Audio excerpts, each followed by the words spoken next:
સમી ખાતે આવેલા નાળોદા રાજપૂત સમાજ અક્ષયવાડી ખાતે વડિયા ગૌરવ પુરસ્કાર એવોર્ડ 2024-25 વડિયાર યુવા સેમ સમિતિ સમી દ્વારા યોજાયો। પાટણ જિલ્લાના સમી ખાતે આવેલ નાળોદા રાજપૂત સમાજ અક્ષયવાડી ખાતે વડિયાર ગૌરવ પુરસ્કાર એવોર્ડ 2024-25 યોજાયો। વડિયાર યુવા સેવા સમિતિ દ્વારા પ્રસંગે રાધનપુર વિધાનસભાના ધારાસભ્ય લવિંગજી સોલંકી અને ડોક્ટર ગોવિંદજી ઠાકોર અને બાબુજી ઠાકોર, ચેરમેન જિલ્લા પંચાયત અને ડોક્ટર નવીનભાઈ ઠક્કર અને જિલ્લા પંચાયતના પ્રમુખ હેતલબેન ઠાકોર અને અન્ય મહાનુભાવોની ઉપસ્થિતિમાં તિરંગા યાત્રા યોજવામાં આવી। સાથોસાથ વડિયાર જિલ્લાના ગૌરવ તાલાઓનું વડિયાર પુરસ્કાર એવોર્ડથી સન્માનિત કરવામાં આવ્યા। 33 વડિયારના રત્નનું વડિયાર પુરસ્કાર એવોર્ડથી સન્માનિત કરવામાં આવ્યું। આ પ્રસંગે મોટી સંખ્યામાં લોકો અને મહાનુભાવો અને રાજકીય અગ્રણીઓ ઉપસ્થિતિમાં ભવ્ય કાર્યક્રમ યોજાયો। આ પ્રસંગે વડિયાર યુવા સેવા સમિતિના પ્રમુખ પ્રકાશભાઈ રાઠોડ, નાળોદા અને અન્ય મહાનુભાવોની ઉપસ્થિતિમાં સરસ મજાનો કાર્યક્રમ યોજાયો। સમી તાલુકાની વડિયાર યુવા ટીમ દ્વારા સમિતિ ચાલે છે એના દ્વારા શોધીને વડિયાર વિસ્તારના તાલાઓનું સન્માન ઉત્તર ગુજરાતમાં આવો પ્રથમ કિસ્સો છે। મા બાપ ત્યાં શું કહેવા? વડિયાર એ સમગ્ર ગુજરાત અને ભારતમાં ખૂબ ઐતિહાસિક અને પવિત્ર ધરા છે અને ત્યાં કેટલાક યુવાનો ભેગા થઈ અને પ્રકાશભાઈની આગેવાનીમાં વડિયાર યુવા સમિતિ એનું ગઠન કરે અને વડિયાર યુવા સમિતિ એ આખા વડિયાર વિસ્તારમાંથી વિવિધ પ્રતિભાઓ કે જેને ન માત્ર વિસ્તારનું પણ સમગ્ર ગુજરાતમાં સમગ્ર દેશમાં ક્યાંક ને ક્યાંક કંઈક યોગ્યતા હાંસલ કરી છે, એમાં વરિષ્ઠ કૌતવ દેખાડ્યું છે, એવાને શોધી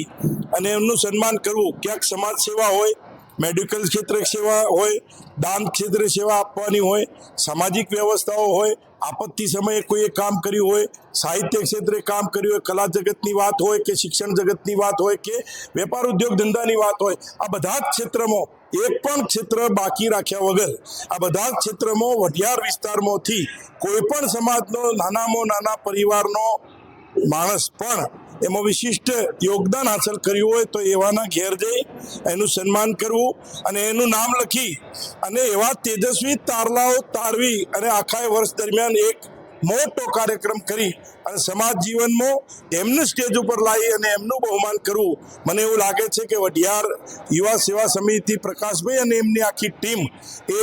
સમગ્ર ગુજરાતમાં ક્યાંક સમાજનું આવું સંગઠન હોઈ શકે, ક્યાંક તાલુકા લેવલનું કે જિલ્લા લેવલનું આ પ્રકારનું સંગઠન હોઈ શકે, પણ કોઈ ચોક્કસ વડિયાર વિસ્તાર એ પ્રકારનું એક સંગઠન બનાવી અને આ વડિયાર વિસ્તારની એકતા, અખંડિતતા, અકબંધ જળવાઈ રહે, દરેક સમાજ એકજૂટ રહીને રહે અને ક્યાંય કોઈ પણ સમાજનો હોય એનું સન્માન કરવું। મને એવું લાગે છે કે અત્યારે વર્તમાન સમયમાં પ્રકાશભાઈ અને એમની આખી વડિયારની યુવા ટીમને જેટલા અભિનંદન આપીએ એટલા ઓછા છે અને આ ખરેખર બાકીના અન્ય પ્રદેશોમાં પણ મને એવું લાગે છે કે આ પ્રેરણાદાયક અને આ પ્રકારનું કાર્ય કરવા જેવું દ્વારા બહુ મોટા સેવાના કાર્ય કરવામાં આવે છે, પરંતુ સાથે સાથે વડિયારના તારલાઓનું સન્માન શું કહેવામાં આવે? આજ રોજ સમી ખાતે નાળોદા રાજપૂત સમાજ અક્ષયવાડી ખાતે વડિયાર પંથકની અંદર વિવિધ ક્ષેત્રની અંદર સેવા કરનાર કુલ 33 જેટલા વિશિષ્ટ પ્રતિભાવોનું વડિયાર યુવા સેવા સમિતિ દ્વારા એવોર્ડ આપી અને સન્માન કરવામાં આવ્યું છે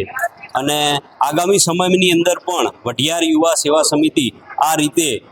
વડિયાર પંથકની અંદર સાહિત્ય, સેવા, ધર્મ, માનવ સેવા,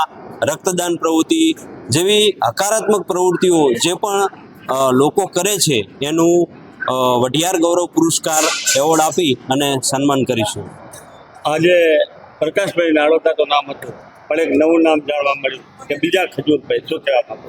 હવે ખજૂરભાઈ જેવું તો આપણે બની શકીએ નહીં, પણ એમનામાંથી આપણે પ્રેરણા લઈએ છીએ। એ જે સારા કામો કરે છે તો એ પોતે એક મર્યાદિત વ્યક્તિ છે, પણ એમનામાંથી પ્રેરણા લઈ અને અન્ય લોકો પણ આવા સામાજિક કાર્યો કરવા જોઈએ, સેવાના કામો કરવા જોઈએ।